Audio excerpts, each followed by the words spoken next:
I'm really beginning to appreciate mothers. I've always appreciated working class mothers, but I haven't really experienced it.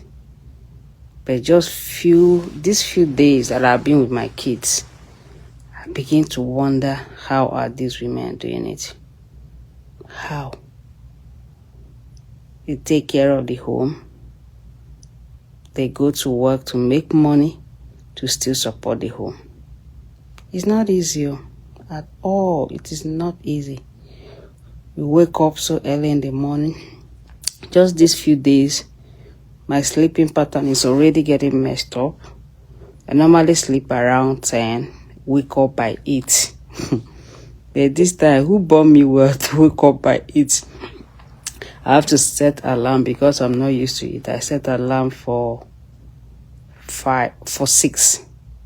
Yeah, I actually set alarm for 6 because I need to take them to school by 7. But I think we're even going late these days, so I need to adjust the alarm. So sometimes I go to bed by 9. I still have to wake up by 5:30, 6 o'clock. Get them ready. And my kids are already grown. My first daughter, that one can take care of herself 100%. The second one to an extent. Sometimes she bathes herself. Sometimes I help her. Just give her clothes she will wear. I can only dress her up if we are running late and I want to be fast. I don't feed her anymore. So imagine parents who have like 3 kids that they are still feeding. I don't know how they are doing it though. How are you people doing it? Especially ones who don't have husbands who are supportive. They don't have husbands who can even do house chore at all.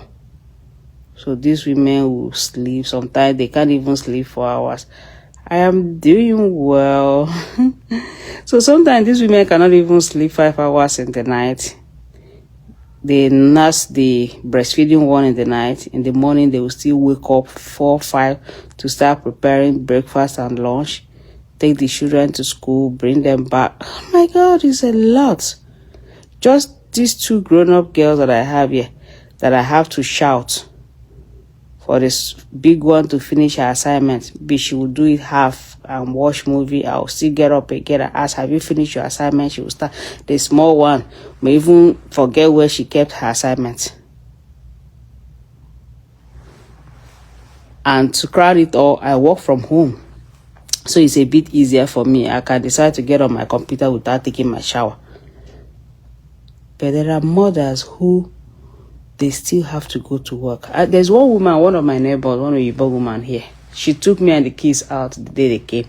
She told me that when she was having her babies, there was a time that she drives 1 hour to work. So she will still wake up to go and drop the child in school before 7 o'clock and drive 1 hour to go to work. So she said she normally leaves the house by 6. It's not easy at all. It's not easy. Especially in this country where people hardly get help. People who are in Nigeria, they have a lot of help. You can take a house help. You can have your family members coming to live with you. Please help your boy. That person will help you for house rent. The person help you for house rent this year. Let's see what will happen. You're supposed to start making arrangement now for a house that you can pay for. You start planning early. At least Nigerians, they pay house rent once a year, unlike here that we pay every month. My brother, this country, things are really hard. So one has to plan his or herself for. And now you're saying your wife will already soon put to bed and you're asking for house rent. That one a critical situation. Or what do you do for a living? Anyway, why are that? So in this country, there's no much help. A lot of people cannot afford help. Even child minding is very, very expensive. That is why a lot of people, maybe husband and wife, sometimes if they have small children, maybe only the man is working and the woman is not working. Because if you have like 3 or 4 kids, the money that you'll be paying for child minding will even be more than the salary you are making. Or some families, what they will now be doing is one person will go to work in the day, the other person will go in the night. At the end of the day, the husband and wife are not even seeing themselves. Maybe they only get to see themselves once in a week or twice in a week, depending on how far they are going after money. Because if you are doing 16-hour shift and your wife is also doing the same thing, practically there's no way both of you will be seen. And that explains why there's always a breakdown in marriage. In marriages around here, the couple start drifting apart. And also the women here start getting frustrated. In Nigeria, yes, women take care of home, but sometimes, apart from these days that I don't even know what is happening, but in most situations, you have a lot of men who can cater for their homes, that the women don't have to be the ones to bear the burden. But when they come over this country, you now see that it's difficult for the men to cater for homes alone. So they are now sharing responsibility with the women. They are sharing bills with the women, but most times it's really difficult for a man to share housework. You can share housework, but you cannot share equal parenting. There are things that a mother would do for a child that a father cannot do. So maybe the man could help to clean the house. The people who understood, though, so will see it like insult. Say, oh, imagine she wants me to cook. She wants me to sweep. She wants me to clean the house. She wants me to take care of the children. Why won't you do it? When she is working and you are working and both of you are contributing to the house. Then you do 8-hour shifts. You come back, you rest. She will do her own. She will come back and start taking care of the children, answering the children. Even if food is there, definitely there are things that only the mother can do for the kids. There is no help. And with time, these women get so frustrated. Before you know, the marriage is breaking. The marriage is breaking. So for any family who is abroad, every man needs to know that your wife needs your support in all areas, because it is not easy. Good morning, sunshine. Raising family is not easy in this country. A lot of people, there are 2 things that you need to choose between 2 things. Taking care, being there for your kids and not making so much money, or making so much money and not being there for your kids. You just have to choose one. If you want to go after money, you're going to lose your kids. Then if you want to give your kids attention, you're not going to make so much money. Those kind of money that people are told are expecting people in diaspora to make. I know of one family. This man, he and the wife came here with his daughter who is around 11. This child hardly sees the parents because the father is working overtime here and there. The mother is working overtime here and there. This man is buying properties in Lagos. He's driving 2023 Highlander, just living a big life, spending money. But he doesn't have time to rest. He doesn't have time to stay with the child or the wife. The same way the wife is working. 2 of them just after money. And the child is there training him or herself. Before you know it, other children will corrupt that child. Your child will not even be your child again because you are looking for money. So if you are coming to this country with kids, with family, you really need to decide what you want.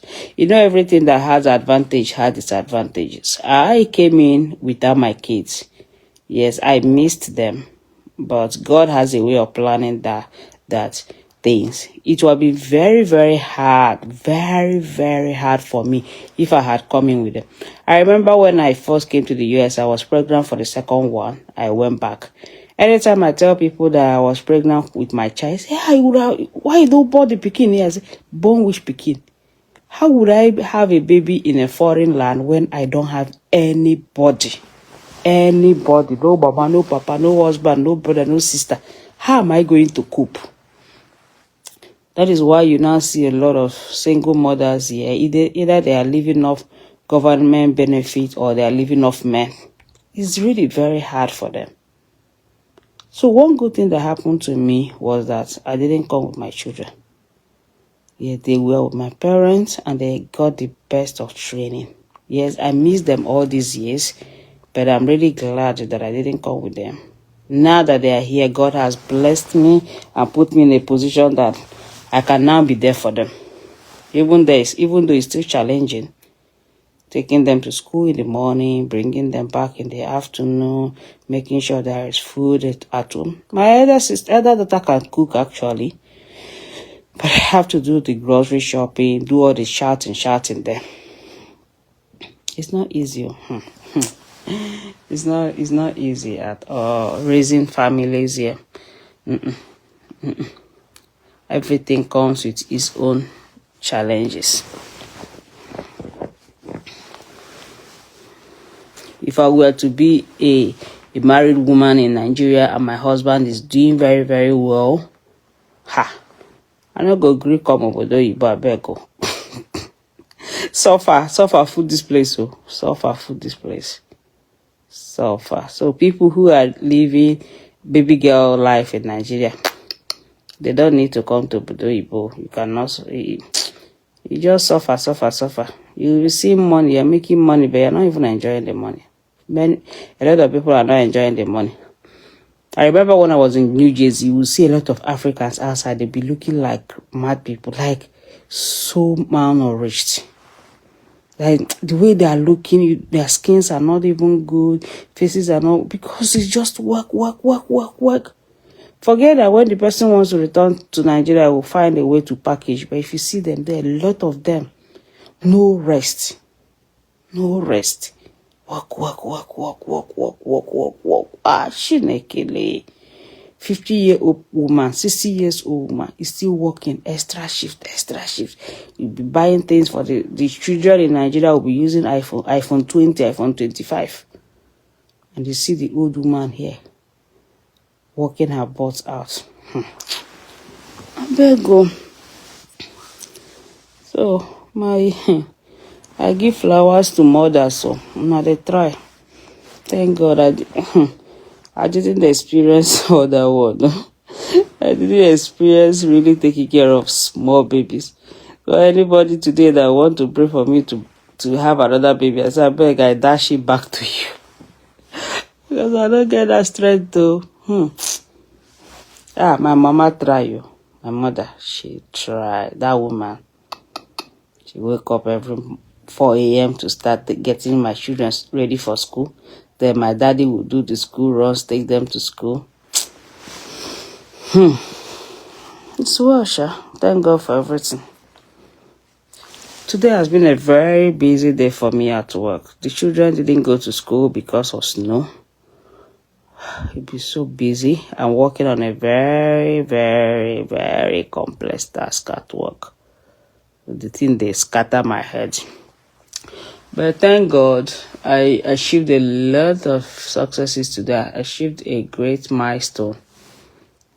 The task has become clearer to me than I was seeing it before. Hopefully, I'll be able to round it up this month. Oh, I'm tired. I need to rest. I just said make I talk. I sleep, they worry me. I want to talk to people. I don't mind me. My eye. I'm already on bed. But I'm just here thinking, imagining what it is. Imagine me the other day forgetting that I have kids that didn't go to pick them from school. Imagine that kind of situation. It's a new life for me.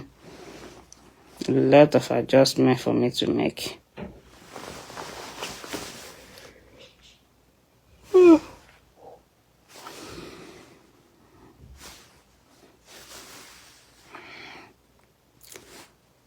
We make our way when there seems to be no way.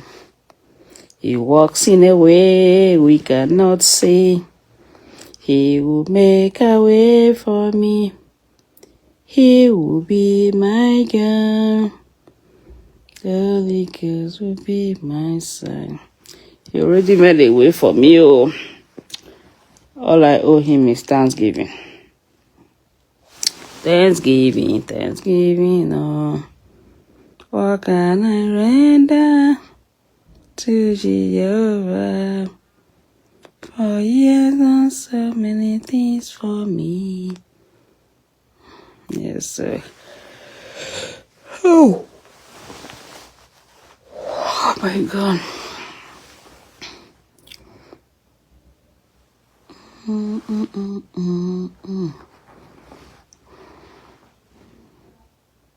Well, but make I leave now. I sleep, don't worry me. I just say make I give flowers to mothers. Now they try, yeah? Now they try. Now I get this hand. And I get this hand, oh.